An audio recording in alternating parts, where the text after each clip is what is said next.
안녕하세요. 정리화 목사입니다. 설 명절 잘 보냈나요? 설 명절 동안 저희가 말씀 묵상 영상을 함께 나누진 못했는데요. 그동안 혼자서 말씀을 봤던 친구들이 있을 테고 또 그냥 쉬었던 친구들이 있을 텐데 오늘부터 다시 우리가 함께 말씀을 나누면서 또 하나님이 우리에게 새롭게 말씀을 볼 수 있도록 기회를 주시는구나, 그렇게 생각하고 말씀을 봤으면 좋겠습니다. 특별히 마태복음 말씀에서는 우리가 예수님을 더 깊이 알아가는 시간이 되었으면 좋겠거든요. 그래서 우리 이 시간 같이 기도하고 말씀 보겠습니다. 하나님께서 우리에게 말씀을 볼 수 있도록 해주시니 감사합니다. 오늘 우리가 마태복음 말씀을 읽을 때 이 말씀 속에서 예수님을 더 우리가 알 수 있도록, 그래서 예수님을 알아가는 것이 우리를 더 힘있게 또한 성숙한 사람으로 살아갈 수 있도록 주님 도와주세요. 예수님의 이름으로 기도합니다. 아멘. 자, 오늘 말씀은 마태복음 4장 12절에서 25절의 말씀이죠. 우리 같이 소리내어서 먼저 읽겠습니다.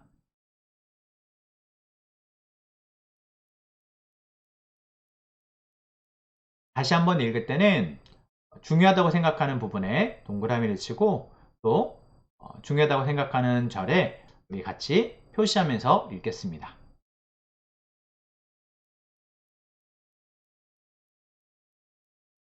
자, 마지막 세 번째 다시 읽기 전에 오른쪽에 이해하기 먼저 읽는 거 아시죠? 이해하기를 통해서 오늘 본문의 이야기가 무엇을 우리에게 얘기해 주는지 한번 살펴보고 세 번째 말씀을 읽도록 하겠습니다. 그래서 세 번째 읽을 때는 내가 궁금한 것들이나 또 새롭게 알게 된 점, 이랬구나 하는 것들을 간략하게라도 기록하면서 같이 읽어보겠습니다.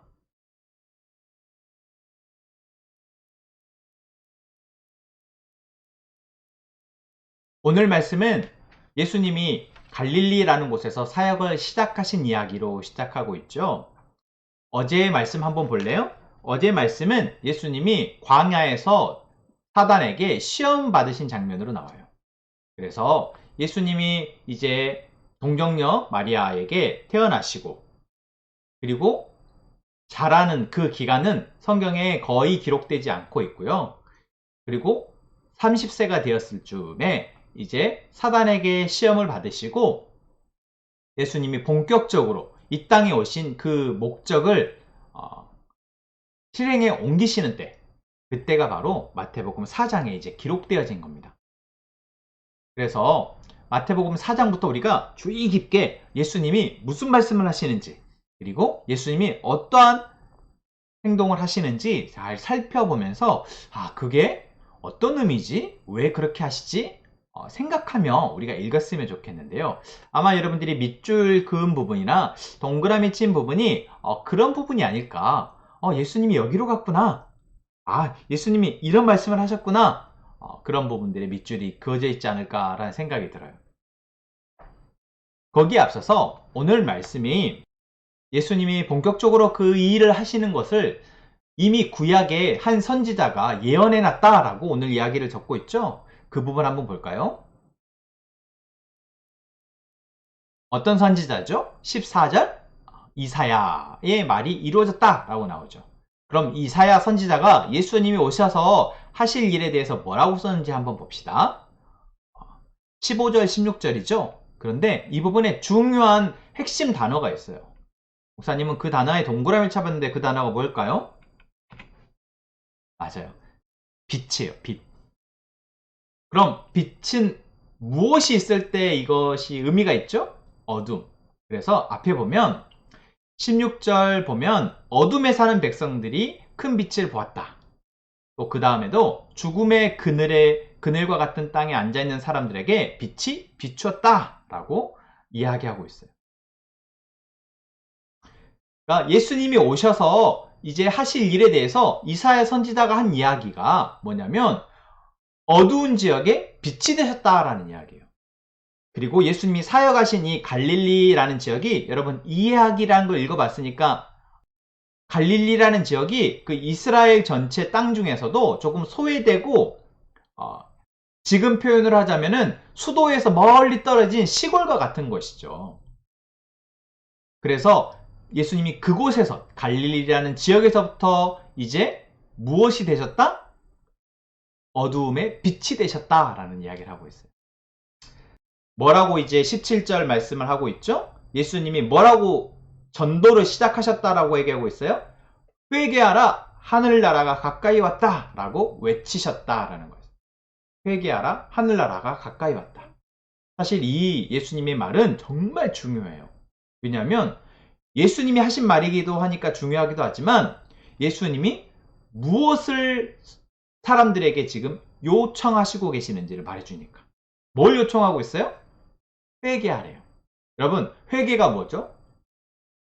많이 들어만 말인데 사실 회개가 뭔지 잘 모르잖아요. 그런데 예수님이 반드시 이것을 요청하고 있는 거예요. 여러분, 회개해야 됩니다. 그리고 하늘나라가 가까이 왔다고 얘기하는 거예요. 이거는 만약 회개하지 않으면 하늘나라가 가까이 왔는데 그 나라에 들어갈 수 없다라고 말하고 있는 경고와 같은 메시지예요. 예수님이 회개하라고 하신 말씀에 대해서 목사님이 이 비유를 한번 여러분들과 나누고 싶어요.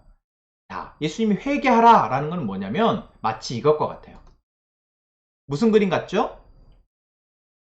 네, 목사님이 게임의 한 장면을 캡처한 사진을 가져와 봤는데 이들이 지금 어디에 있는 것 같아요? 깜깜한 동굴 속에 있어요. 동굴 속에 이 두 친구들이 아무것도 보이지 않으니까 어떻게 해요? 동굴 속에서 아무것도 보이지 않는 이 친구들이 뭘 할 수 있을까요? 뭘 해보려고 해도 부딪히고 넘어지고 하겠죠.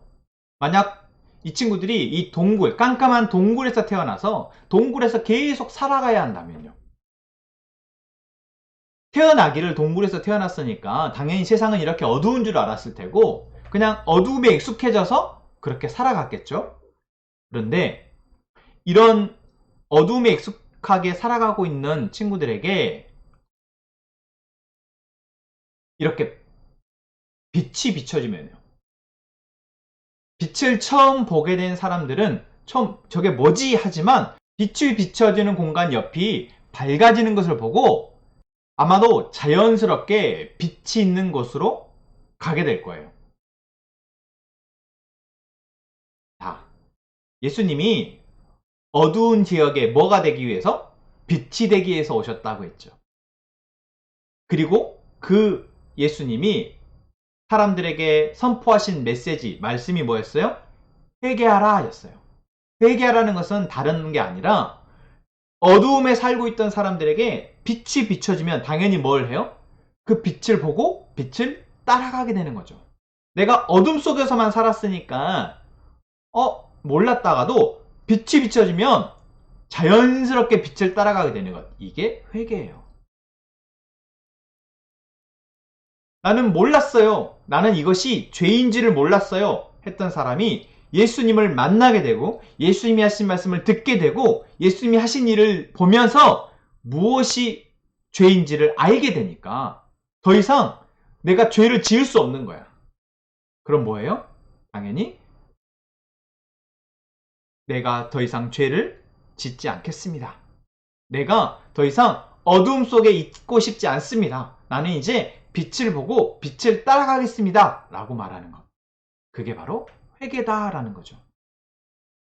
그러니까 이거는 억지로 너 회개해야 돼! 너 회개해야 돼! 라고 해서 회개가 되는 걸까요? 아니겠죠. 어둠 속에 있던 사람이 빛을 한번 보면 그 빛을 놓치고 싶을까요? 아니죠. 빛을 따라서 나아가죠. 회개는 그래서 자연스러운 거예요. 무엇을 보게 된 사람이? 빛을 보게 된 사람이 자연스럽게 하게 되는 것. 그게 회개예요. 여러분, 예수님은 이 땅의 어두운 가운데 죄로 인해서 어두운 세상에 죄로 인해서 아파하고 신음하는 세상에 사람들에게 오셔서 빛이 되셨어요.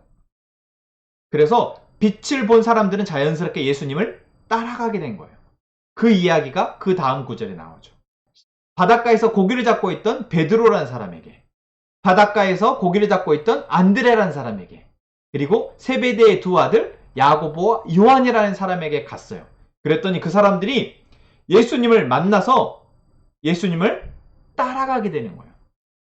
그런데 원래 이 사람들은 뭐 하던 사람? 고기를 잡던 어부였잖아요.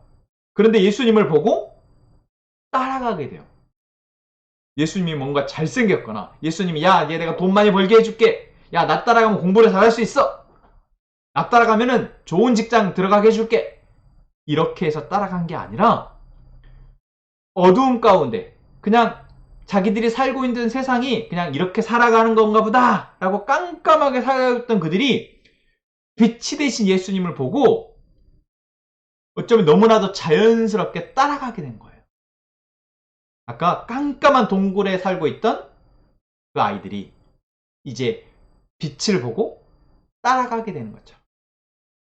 그리고 예수님의 제자들만 그런 것이 아니라 오늘 말씀에 보면 예수님께서 갈릴리 모든 곳을 다니시면서 회당 안에서 가르치시고 하늘나라에 대한 기쁜 소식을 전해주셨더니 사람들에게 갖가지 병을 고쳐주셨어요.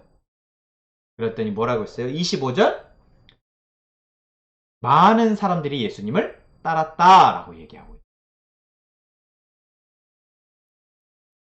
여러분, 우리는 예수님을 믿는다라고 말하는 사람들이죠. 여러분들도 예수님을 믿나요? 예수님을 따르고 있나요? 그런데 누가 시켜서가 아니었으면 좋겠어요. 내가 그래야 되나 보다. 내가 가서 예배를 드려야 되나 보다. 엄마가 드리라고 하니까, 아빠가 드리라고 하니까, 나는 엄마가 예수 믿으니까 나도 예수 믿는가 보다 라고 아니었으면 좋겠어요. 우리가 예수님을 믿게 되는 건요, 누가 시켜서가 아니에요. 오늘 말씀해 보면 뭐라고요?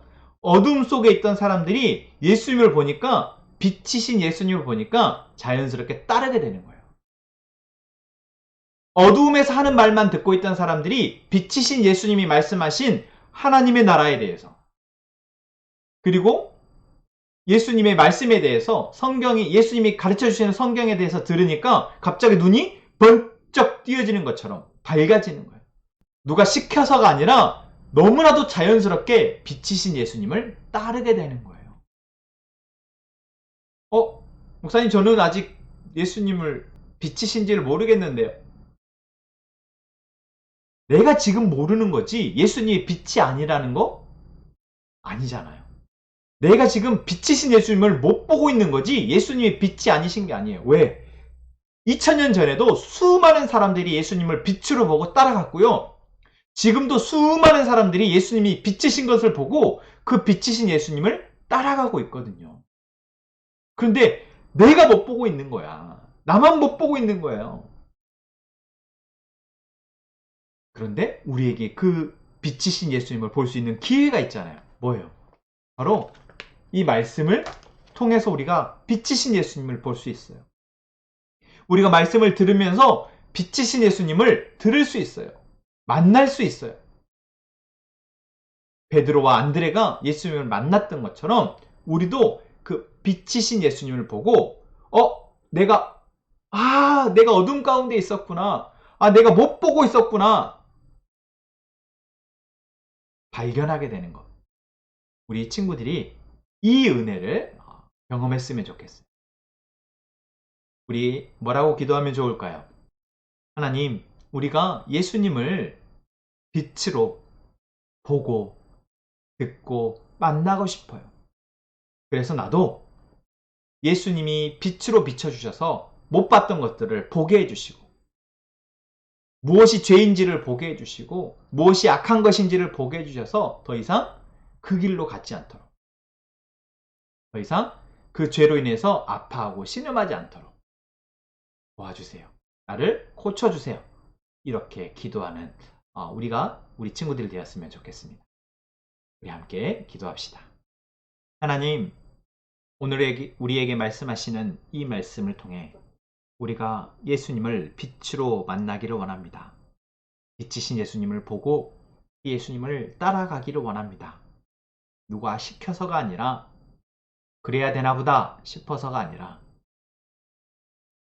어둠 속에 있었던 우리가 빛을 발견하여 자연스럽게 그 빛을 향해서 나아가게 되는 것처럼 우리가 예수님을 통해서 우리의 죄를 회개하고 예수님을 믿을 수 있도록 우리의 삶의 주인으로 모시고 예수님을 따라갈 수 있도록 도와주세요.